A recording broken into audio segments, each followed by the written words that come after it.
Thank you so much. Kasi tingin ko ang pinaka number 1 na campaign manager, effective ang campaign manager ng PDP laban ng oposisyon. Aha. Alam mo kung sino? Sino po? Walang iba kundi Magandang araw po sa inyong lahat mga kababayan, Luzon, Visayas, and Mindanao, at pati na din po mga kababayan natin OFW and migrant workers sa iba't ibang panig ng ating mundo.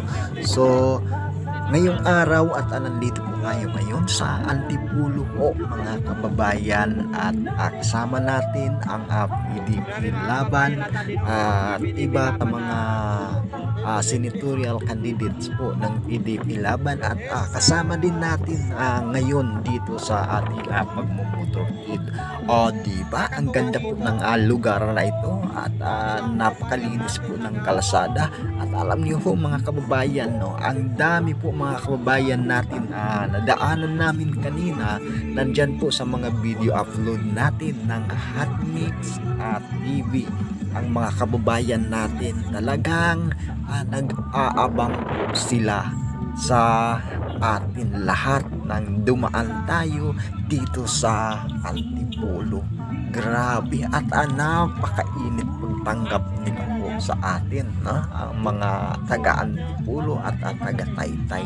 So maraming salamat po sa inyong lahat mga kababayan natin, at dito po sa Taytay at Antipulo, no, sa inyong pagsuporta sa PDP laban at mga iba pang senatorial candidates, no, in-endorse po ng mga ating official, no, at lalong-lalo na po ating si Vice President, Sara Duterte. So yun po mga kababayan, at ito po, at huwag niyo po kalimutan na i-subscribe po ang ating YouTube channel, no, Hot Mix TV, at upang lagi kayo updated sa lahat ng mga event nakukover natin, mga mahal natin kababayan na Luzon, Visayas, Mindanao, at kababayan natin OFWs at migrant workers. So yan po mga kababayan, at talaga naman napapansin ko talaga dito sa Antipulo, grabe yung mga kalsada nila, napaka-smooth ang takbo ng mga sasakyan dito.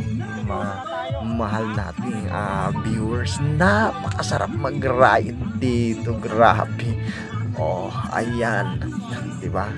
So grabe, saludo ako sa mga nadaanan natin kanina, at nakita natin talaga nagsilabasan po yung mga kababayan natin sa kalsada. Talagang nakakatuwa panoorin po mga mahal nating viewers. Ayan. So alam nyo ba mga kababayan, at mayroon akong isang kwento sa inyo. Pwede rin naman natin damihan. Kasi ang napapansin natin, alam nyo yung kabilang part, talagang nag-iingay ngayon mga mahal nating kababayan, pero ang masaklap po, no, ay naku, nagsisikalasan na po sila. Paunti-unti na po yung iba kumakalas. Naku po, at talagang iwan ko ano na ba to ang nangyayari. Oo, kasi kung maalaala nyo yung mga unang pag-file po ng candidacy para sa 2025, mga mahal nating viewers, ay talaga naman dinumog po sila. Oo, dinumog po sila kasi alam nyo kung bakit. Kumbaga sa pagkain, no, masagana po sila sa pagkain. Oo, ganun. Kaya napapansin natin talagang yung mayroon sa mga galing PDP laban, nagsilapitan po sa kanila kasi ganun sila nakikita, masagana sila sa kumbaga pagkain. Pero ngayon mga kababayan, ang ending, naku Naku. Alam naman natin, naririnig naman natin sa kahit saan larangan ng social media. Talagang mga kababayan, at nagsisiaklasan na po. At ito po yung masaklap. May naririnig ako ngayon sa bandang Mindanao, mga kababayan. Abay, yan galing sa kabilang team. Ini-endorse na po nila ang PDP Laban, mga senatorial candidates natin. Nako. Di ba mas nakaka-proud yun, nakakatuwa kasi tinutulungan pa nila tayo. Oo, ganun po.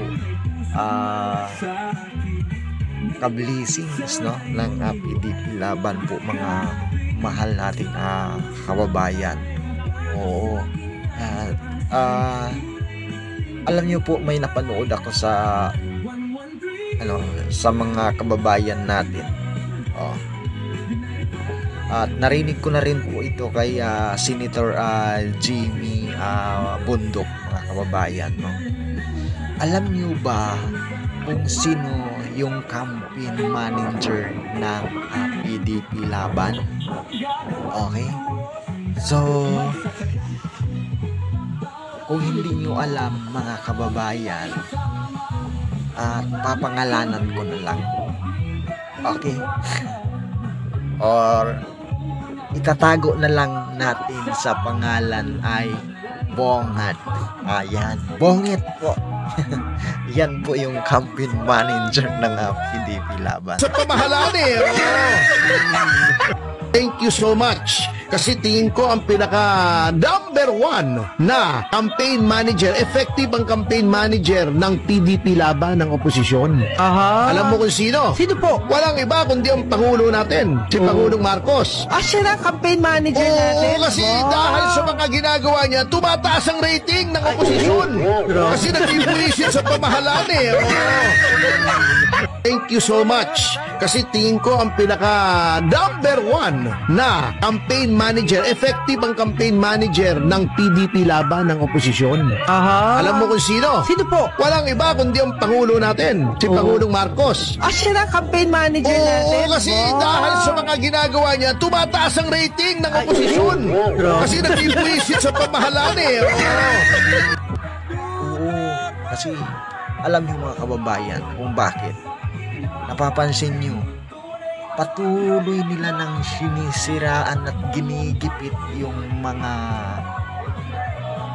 isa na kay BP, isa na kay former President Rodrigo Roa Duterte, pangalawa na, pangatlo kay Pastor, at pang-apat sa mga kasamahan nila kina Senator Bato, panglima sa mga vlogger na DDS vlogger. Okay? O vloggers na lang para marami sila. Oo. Ayan. So, nakikita natin ang ginagawa nila, no? Pero along the way, mga kababayan, ako, English yun parang himala. Talagang ang pagmamahal po ng mga kababayan natin sa mga ang pagsuporta po ng mga kababayan natin sa PDP Laban. Naku po, mga kababayan, kaya wala nang iba, campaign manager po ng PDP Laban si Bonget. Alam nyo na yun, mga mahal nating viewers. Okay, so hanggang dito na po ang ating video, mga kababayan, at huwag niyo po kalimutan na like and share and subscribe. Hot Mix TV po ang inyong abang lingkod. So hanggang dito na po muli ang ating update. So maraming salamat po sa inyong lahat, and God bless.